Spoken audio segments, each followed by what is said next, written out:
Anastasia Romanov est la quatrième fille du dernier tsar Nicolas II et de sa femme Alexandra. La jeune grande duchesse née en 1901. Sa naissance n'est pas vraiment accueillie avec joie.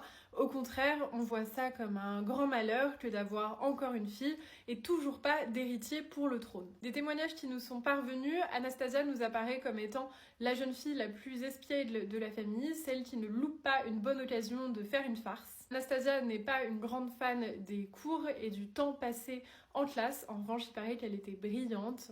C'est un nom qui a su traverser les âges, notamment suite à son destin absolument tragique, mais aussi aux nombreuses légendes qui ont suivi sa mort. Si vous voyez la famille au complet, son petit frère n'est né que 3 ans après elle. Elle était très proche de ses sœurs et surtout de Maria, et on les appelait la petite père car elles faisaient quasiment tout ensemble. Contrairement à ce qu'on peut imaginer, les grandes duchesses et leurs frères ne vont pas grandir dans une immense opulence. Au contraire, les parents vont vouloir une vie relativement simple. On le sait, des lits de camp simples, c'est des bains froids.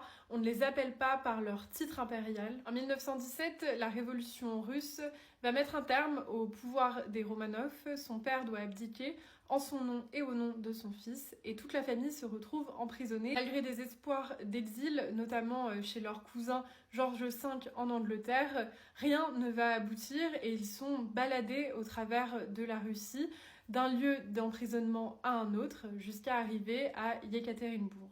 Dans la nuit du 16 au 17 juillet 1918, toute sa famille est fusillée et contrairement à ce que la légende veut nous faire croire, même si les grandes duchesses avaient bien camouflé des bijoux dans leurs robes, aucune n'a pu survivre. Anastasia est bien morte avec sa famille, même si de nombreuses femmes ont voulu usurper son identité et se faire passer pour elle au fur et à mesure de l'histoire.